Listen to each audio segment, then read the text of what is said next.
Bom dia a todos, bom dia a todas, sejam todos muito bem-vindos e bem-vindas a mais um ICL Mercado Investimento. Bom dia para vocês que estão vendo a gente lá em São Luís do Maranhão pela TV UFMA, para quem está vendo a gente pela Pop TV em Porto Alegre e Sobradinho. Segunda-feira, dia de saber como o mercado passou o fim de semana, esse fim de semana chuvoso, o mercado voltou azedo mais uma vez, vamos explicar isso aí com mais calma para vocês. Vamos falar de um estudo aí do MAD USP, que levantou alguns pontos importantes sobre a taxação dos milionários. Vamos falar aí também de trabalho infantil, que reduziu consideravelmente aí durante esse ano aí o trabalho infantil aí na economia brasileira. E a Débora perdeu o seu avião, gente. Então o avião dela atrasou, só que a gente ligou rapidamente aí e olha quem voltou, a pegadinha do malandro aí. Presley está de volta aí hoje para substituir a Débora, que está atrasada aí. Presley, tudo bem?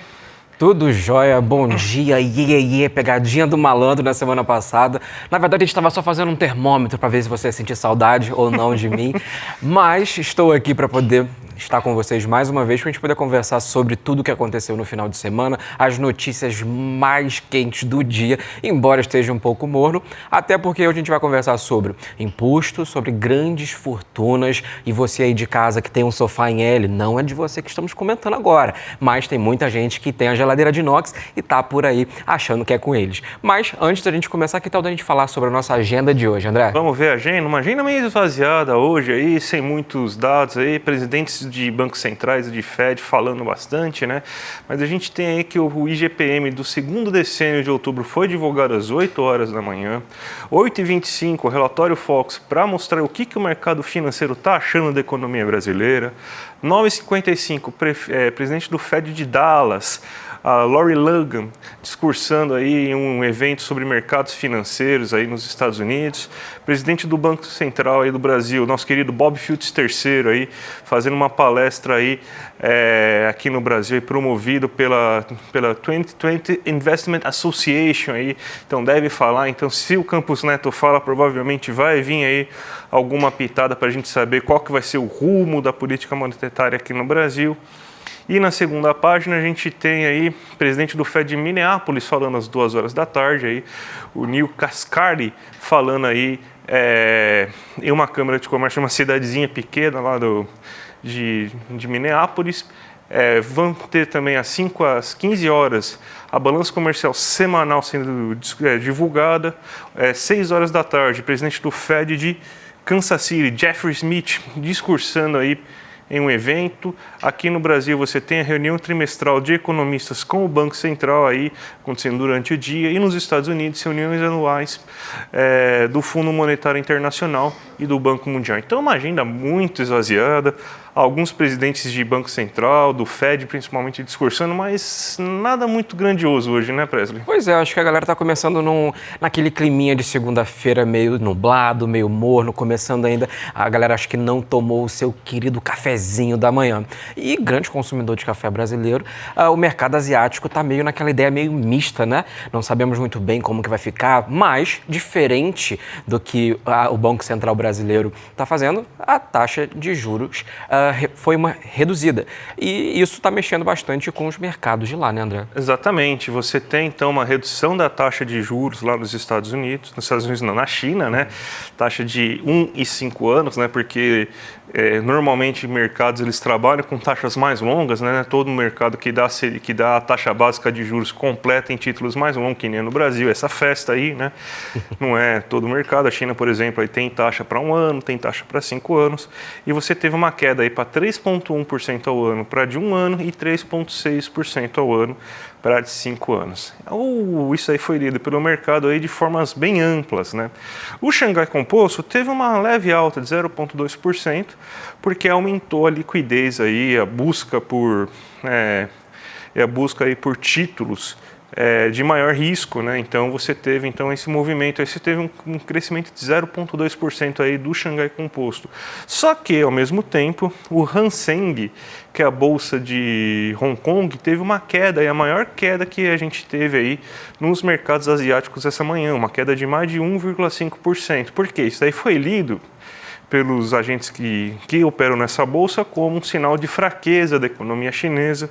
A gente sabe que foi bastante discutido aí na última semana sobre necessidade de novos estímulos, os agentes de mercado não confiantes com as divulgações aí de estímulos pelos ministros das Finanças aí da China. Então tem bastante coisa aí ainda sendo sondada aí nesse momento aí em relação ao que vai acontecer com a economia chinesa. Então o Hang Seng não gostou muito aí, mostrando aí que se é necessário baixar a taxa de juros, mais uma sinalização de que a economia chinesa está menos aquecida do que era desejada. Então basicamente isso aí que levou a essas movimentações meio mistas aí nas bolsas asiáticas, né? Japão teve uma leve queda, COPSE também uma leve queda, então assim, nada muito expressivo. Então, movimentos bem mistos aí, mas com esse destaque negativo aí, e essa preocupação extra que parece surgir agora em relação à China não estar crescendo quanto deveria, né, Presley? Pois é, isso é uma preocupação muito grande, até porque a China é a segunda maior economia e tem muitos estudiosos que dizem que ela já passou o grande Estados Unidos há muito tempo, que tem lá o Trump no McDonald's sendo elogiado por brasileiros. E aqui, já que a gente está falando sobre brasileiros, vale a pena a gente começar a comentar também sobre o famoso, aquele que descobre o futuro tão plenamente, o relatório Focus. Ah, boletim Focus para mostrar, né? Boletim, eu formo de relatório também, relatório Focus aí que ele tá aqui só para mostrar aí o que o mercado acha, né? Eu não quero saber o que o mercado acha, mas a gente tem que divulgar o que o mercado acha, porque faz parte, né? Faz parte da vida, o Banco Central acredita que é importante isso, né? Então, mas de novo, vamos lá, a mesma historinha que a gente está falando aqui, já vai fazer mais de um mês, que é o quê? A economia brasileira está crescendo demais, acima da sua capacidade produtiva. Isso vai gerar inflações de demanda, o governo não tem uma responsabilidade fiscal, então não tem jeito, vai ter que aumentar a taxa Selic esse ano. E para o próximo ano a gente já tem então uma perspectiva de que se cair, vai cair bem menos do que estava previsto para cair antes. Então você vê aí que até a taxa de inflação, né, prevista para esse ano já bateu no teto da meta. Então a historinha sendo contada semana após semana, semana após semana, para tentar fixar na cabeça de vocês aí os grandes analistas de mercado, a grande mídia que é bem pró-mercado, fazendo com que você acredite cada vez mais aí que é bom reduzir o crescimento econômico e que isso daí não vai afetar você, que você tem que controlar isso, não tem outra alternativa, né? Só para a gente ver aqui, ó, IPCA em 4,5%, ou seja, bem em cima do limite da banda de cima, né, que é de 4,5%. Então você pode ter 1,5% para cima ou para baixo da inflação, da meta da inflação, que é 3%. Então o máximo que a economia poderia ter seria uma inflação de 4,5%, senão o Banco Central teria até que se explicar por que disso. Daí, claro, vai o Campos Neto fazer a cartinha e falar, não, a culpa é do fiscal e todo mundo vai acreditar, tudo bem, né? Mas é isso aí que está ocorrendo. Para o próximo ano também você tem um aumento, então está se esperando também uma inflação mais elevada. E o que a gente vê aqui, ó? PIB vai crescer mais ainda, 3,05% aqui de crescimento da economia esse ano. Então, nossa, muita pressão inflacionária vindo da demanda, muita gente comprando coisa, que horror, gente, não pode acontecer isso. Então, vamos subir a Selic. A Selic vai ter que subir 1 ponto percentual em cada uma das reuniões que vai acontecer esse ano ainda. E se for cair ano que vem, ela vai ter que cair menos do que se desejava, porque estava em 11% na última semana, já chegou a 10,75% aí há 2 semanas atrás. Hoje está sendo esperado que se cair, vai cair só meio ponto percentual se a gente fizer a lição de casa. Então, de novo, o mercado tentando vender a historinha para vocês, que a gente está crescendo muito, não existe alternativa, vai ter que subir a Selic na marra, vocês vão ter que perder os seus empregos em sacrifício ao Deus mercado, mas aí a gente vai controlar a inflação. E mesmo assim eles falam, ó, vamos controlar a inflação naquelas, né, porque ainda vai ficar 4% no próximo ano. Então, Presley, mais uma vez, eu não aguento mais ficar falar essa história toda segunda-feira, toda vez o mesmo papo. É bom te botar uma cartilha aqui já tudo pronto, com todas as informações. Mas se a gente juntar mais ou menos essa lógica de que o mercado vem utilizando, é basicamente você pegar, por exemplo, seu filho que está crescendo e ao invés de você comprar um tênis novo para ele, é você cortar metade do pé dele. A lógica é tipo essa, você não lida com a atividade econômica aquecida, aportando de uma maneira, absorvendo de uma maneira eficiente. Mas não, dá uma paulada de juros na cabeça deles e aí toda a população tem uma redução na marra. Isso é muito complicado porque mostra, inclusive, o despreparo para poder pensar nisso no curto e até mesmo no longo prazo.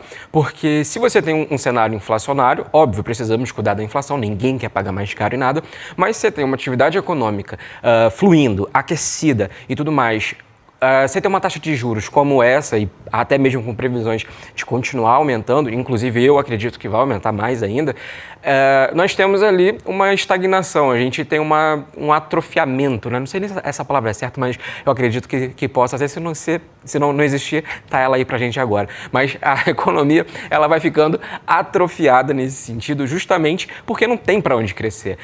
Porque você tem uma taxa de juros alta, que acaba ali com a possibilidade de crédito tanto para o lado das empresas quanto para o lado também das pessoas. Então você que estava pensando em comprar uma casa, você vai deixar um pouquinho mais para frente para comprar uma casa. Você que estava pensando em trocar de carro, comprar uma geladeira nova, um sofá em L, talvez você não vai conseguir comprar porque a taxa de juros vai ficar cada vez mais cara. Então acaba que se torna até difícil ter uma expectativa de crescimento em relação a isso, né, André? Exatamente, é um ótimo freio. Um péssimo acelerador, tá, gente? Abaixar a taxa de juros não acelera nada, mas é um ótimo freio aumentar a taxa de juros.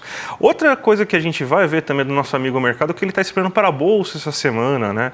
Então a gente montou aqui o gráfico do termômetro da Bolsa, ele estava bem confiante na semana passada, e ele acertou, o mercado acertou dessa vez aí, estava esperando um crescimento, subiu 0,29%, basicamente dá pra falar que todo mundo acertou, né, porque cresceu bem pouquinho, né, então quase que ficou na estabilidade, né, elas com elas, né, então 0,29% de crescimento.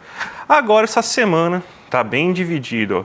Uma pequena parcela aí acredita que vai crescer 28,5%, acredita nesse crescimento. A mesma quantidade de pessoas, de gente de mercados, 28,57%, acredita que vai cair a bolsa essa semana.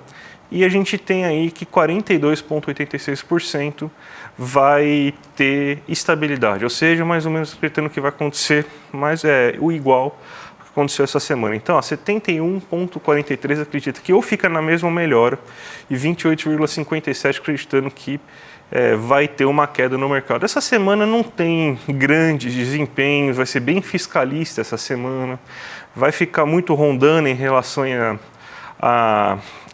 a eleições municipais, mesmo que isso não deveria influenciar em nada a Bolsa, mas a gente tem uma certa... A Bolsa, qualquer coisa aí, numa semana que não tem nada para influenciar, os caras se agarram em qualquer coisa, né? Então vai acabar tendo alguma influência, sem divulgação. Acho que só o IPCA 15 sai na sexta-feira para dar alguma motivação de mercado. Então vai se fala de Haddad, vai ser fala de Tebet, vai ficar aí nesse marasmo aí, o pessoal tentando aí arrumar alguma coisa aí para se segurar aí e tentar ver aí para ter alguma motivação. Então, uma semana que tende a ser muito morna, né, no mercado, né, Presley? Pois é aquela ideia de tirar leite de pedra, né? Mas eu acredito que talvez essa questão das próprias eleições municipais vão servir até como termômetro para as próximas eleições, inclusive de 2026, para entender alguns rumos do que vai acontecer, até mesmo com a questão da política econômica. Mas também as falas do Haddad, da Simone Tebet também, acredito que vai influenciar bastante aí no mercado essa semana, justamente pela questão fiscal, pela questão que envolve todos os pontos sobre corte de gastos na saúde, na educação, será que vai mexer no FGTS, como que vai ficar o contexto geral. Então, tem muita expectativa sobre essas falas. Então, acho que qualquer coisinha que acontecer essa semana, a galera já vai pegar, agarrar com tudo e já vai começar a jogar esses dados aí. Inclusive, toda essa questão falando sobre os cortes de gastos, isso vai impactar muito na situação da desigualdade de renda, porque esse tipo de corte geralmente afeta muito mais as pessoas mais pobres. E saiu um estudo da USP que falou que se você taxar milionários, você diminui a desigualdade de renda, né, André? Exatamente, vamos lá. donos de Jeep Renegade, de sofás em L, vocês aí que têm a casa financiada pela Caixa Econômica Federal, se você precisou financiar a sua casa, não estamos falando com você, tá bom? Estamos falando de quem é milionário mesmo, aí, que pagou a casa no Pix, que comprou aí, que usa um carro que dá para pagar o meu apartamento. A gente está falando desse tipo de gente, tá? E vale lembrar que a medida que é utilizada para poder falar quem é essa grande fortuna são as pessoas que faturam R$1 milhão por ano, que dá mais de 80 mil por mês. É bom refletir isso, até porque tem muitas pessoas que falam que, nossa, eu ganho 6 mil limpo e o vale alimentação, sou rico. E não. Calma lá, falta um pouquinho ainda. Talvez se acordar às 5 horas da manhã e tomar um banho gelado, consegue, não é, André? Talvez consiga, mas não é com você que a gente está falando ainda. A gente tem esse estudo da USP, né, que é um grupo muito bom lá, o MAD, USP, que ele sempre leva estudos importantes aí falando sobre desigualdade. E eles fizeram um cálculo em relação à isenção da tabela do imposto de renda.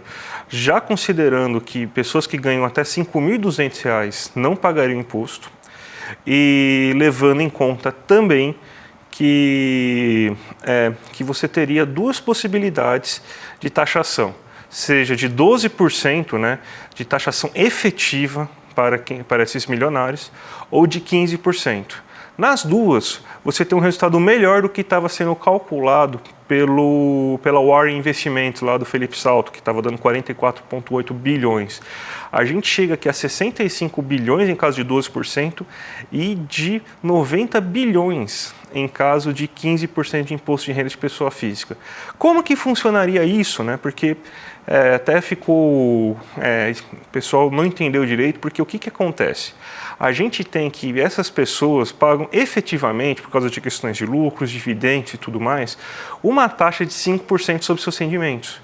Então elas conseguem fazer um monte de manobras tributárias para conseguir fazer, então, pagar menos imposto e efetivamente ela paga só 5% de imposto sobre seus rendimentos. Então, o cara aí que ganha 1 milhão por ano aí consegue ter dinheiro suficiente aí para ter para conseguir abater um monte de coisa e pagar só 5%. Enquanto você aí que está ralando todo dia aí, pode chegar e pagar 27,5% de imposto aí. Então, primeira coisa que isso aí não é justo, já para começar logo de cara. Então, a proposta é que você tem, então, que se igualar, ou seja, já que você está pagando esses 5%, então, você agora vai pagar, então, 12% ou 15% efetivamente desse imposto.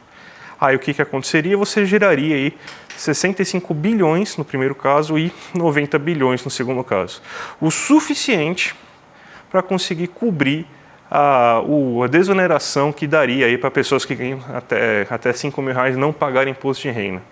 Então você conseguiria com essa medida gerar o suficiente aí para cumprir a promessa aí dos 5 mil que não pagassem imposto de renda. Então, seria muito importante, a medida começa a ganhar força, estudos começam a ganhar força.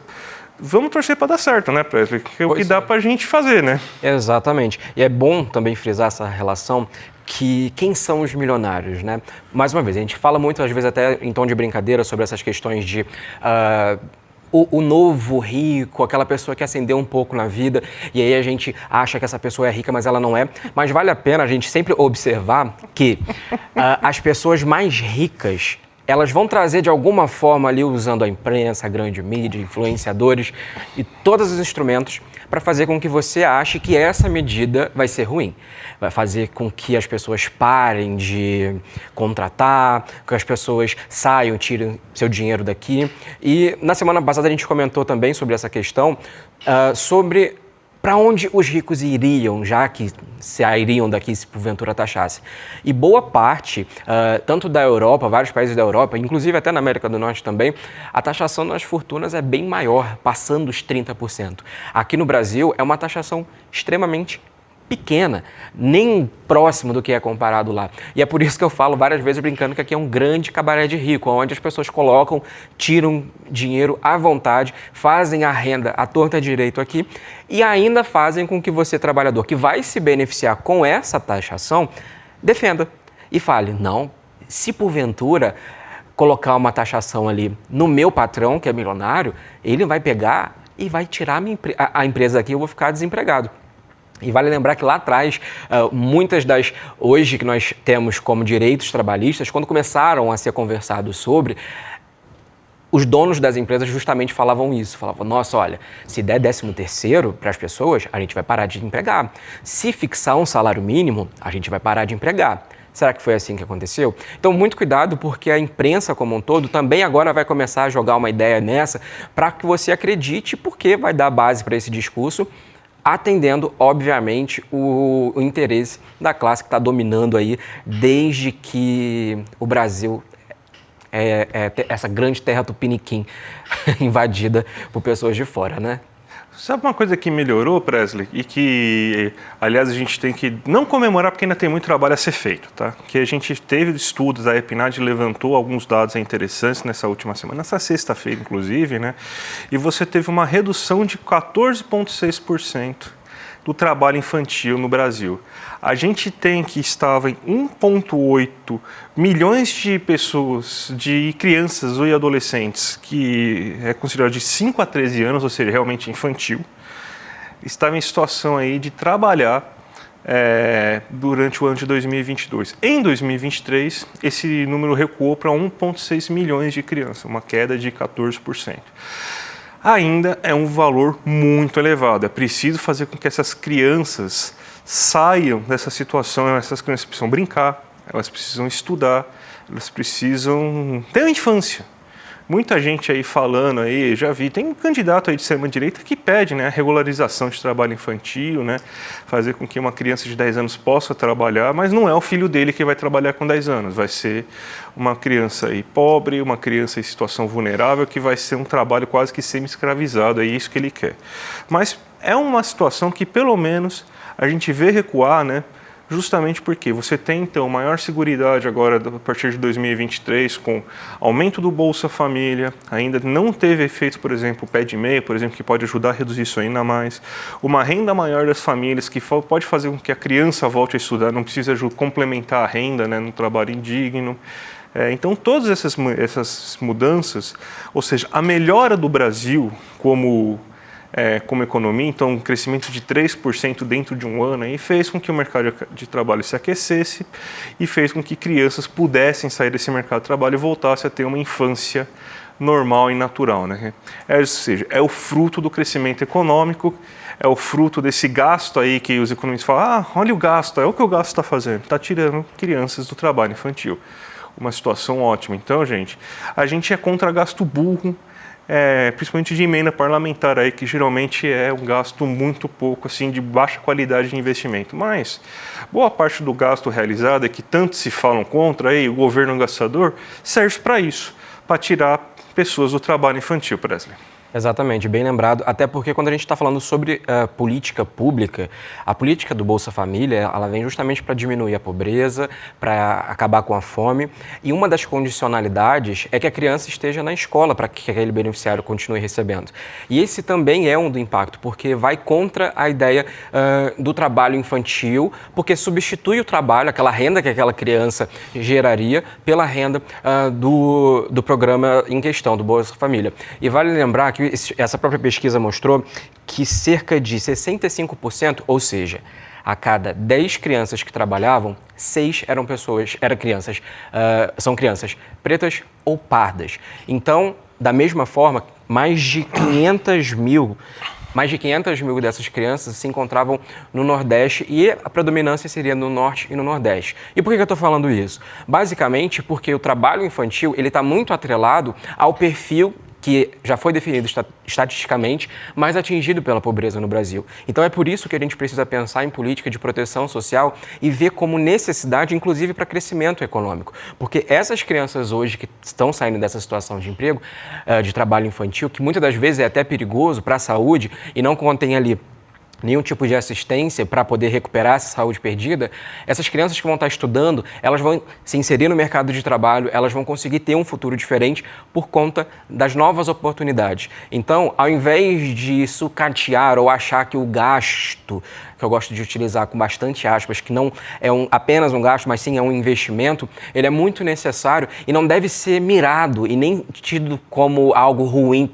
como a Faria Lima tenta pintar, fazendo com que, nossa, os gastos do governo é algo ruim, que governo gastador. Mas é exatamente isso que o André falou. É muito importante lembrar quem são essas crianças e quem não são essas crianças. Porque se fosse, talvez, os filhos dos grandes donos do mercado financeiro brasileiro, talvez a situação seria vista com outros olhos. E talvez não seria considerado como um gasto para ser cortado, mas talvez visto sim também como investimento, o que de verdade é, né, André? Exatamente. Para fechar o programa agora, uma notícia triste, né? Um querido amigo meu de toda a comunidade da Unicamp faleceu nessa última semana, o Manu, né? O Manuel Felipe Martins Mantilli, 33 anos. Ele estava trabalhando aí como funcionário do Ministério da Fazenda. Ele tirou férias para poder participar de um congresso aqui no Rio de Janeiro e acabou falecendo aí em circunstâncias estranhas para um começo, né? Ele pode ter sido vítima de um golpe de Boa Noite Cinderela. O que se sabe é que ele foi sozinho para uma festa lá no Rio de Janeiro, na Pedra do Sal, bem famosa, né, esse samba da Pedra do Sal. Acabou encontrando duas mulheres lá, e essas duas mulheres chamaram um táxi para ele estava em outro ambiente já, e no meio do táxi ele acabou passando mal, foi levado para o hospital e acabou não resistindo, né? Então a gente vem aqui, assim, primeiro para dar um abraço para toda a família do Manu, para toda a comunidade da Unicamp aí que está triste com essa notícia, né? Ele ia terminar agora o doutorado dele, ele estava para entregar, então ele tirou férias também para defender, mas infelizmente aí ele nos deixou aí. Então, um forte abraço para toda a turma da Unicamp, para toda a família dele. Ele também era meu amigo, então eu também estou sentindo em relação a isso, mas um abraço aí, a gente vai resolver. Espero que as investigações caminhem e que se resolva isso da maneira mais breve possível. Vamos chamar agora aqui os prêmios que a gente tem aqui, porque a gente está concorrendo aqui ao prêmio do Reclame Aqui, né? Então, bem interessante aqui, vocês sabem aqui que a gente está tentando aqui concorrer ao prêmio de melhor atendimento aí nesse momento. Então, clica aqui no link aqui que vocês estão vendo aqui para votar aí no ICL. A gente já ganhou esse prêmio aí em outras oportunidades. A gente tem pouquíssimas reclamações, a gente sempre está concorrendo. Então, gente, vota aqui na firma para a gente ganhar o prêmio. E lembrando que no dia 31, né, a gente vai ter aqui uma live muito legal que vai entrar para a história do ICL, uma live que vai falar aí sobre o Pepe Mujica, que é um grande exemplo, né? Vai ser a estreia mundial do documentário do ICL, que chama-se Conversas com Pepe Mujica, do diretor Fabian Restrito. Então, já reserva aí seu ingresso aí, grátis aqui, clicando aqui em clmercado.com.br, nessa grande live aí. Vai ser o lançamento oficial aí do livro no Brasil também. Então, gente, imperdível, tá certo? Amanhã a Débora tá de volta, se não atrasar o avião novamente, torceremos aí para as condições climáticas aí ajudarem, mas talvez agora o Presley não volta mais, vamos ver. Agora eu acho que realmente vocês vão ter que fazer passeata, vão ter que fazer abaixo-assinado, encher ali o ouvido da galera do ICL para eu voltar. Porque a gente espera que amanhã, Débora, porque eu sei que vocês estão para lá com saudade dela e afinal de contas ela é ótima aqui e foi um prazer imenso estar aqui com vocês. E mais uma vez, muito obrigado a todo mundo que assistiu e também interagiu e gostou desse economista aqui falando com vocês. E claro, né, se vocês quiserem depois acompanhar o meu trabalho, nas redes sociais, @eupresley, eu estou lá também para poder falar um pouquinho sobre economia. Exatamente, gente. Então, gente, até amanhã. E, aliás, a gente esqueceu de que agora vai ter o Rolê ICL, tá, gente? Então, fique agora com o Rolê ICL às 11h30 da manhã. E a gente entrega aqui para nossos vizinhos e a gente volta amanhã às 11 horas para falar tudo de economia, tá bom? Um abraço e até a próxima. Um abraço e até mais. Num momento onde a extrema-direita ganha tanta força no mundo inteiro e os métodos da esquerda para poder se aproximar das pessoas e para poder se comunicar com as pessoas é tão questionado, uma liderança se torna fundamental. Pepe Mujica, ele que, enquanto presidente da República, doava a maior parte do seu salário, ia trabalhar com seu Fusca 1987 e deixou a presidência para voltar a morar na sua chácara, dirigindo seu trator, adotando uma vida austera, uma vida que para muitas pessoas é inspiradora num mundo que vive tanto em função do consumismo. A obra produzida pelo escritor Fabián Restivo, chamada Conversas com Pepe Mujica, vai ser exibida com exclusividade no lançamento mundial pelo ICL no dia 31 de outubro, às 8 horas da noite. Ninguém pode perder esse momento. Dia 31 de outubro a gente está junto, assistindo Conversas com Pepe Mujica, às 8 horas da noite.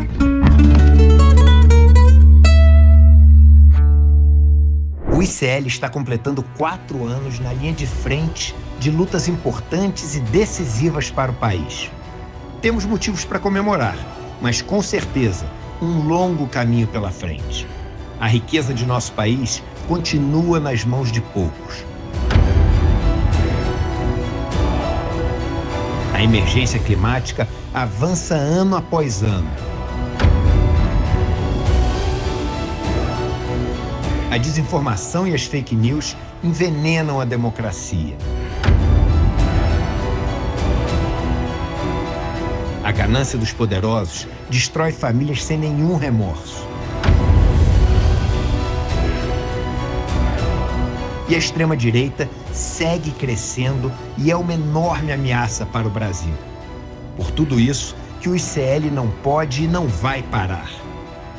Enquanto houver injustiça, ódio e opressão no nosso país, seguiremos lutando sem descanso. Ainda tem muita luta pela frente. Assine o ICL e lute com a gente.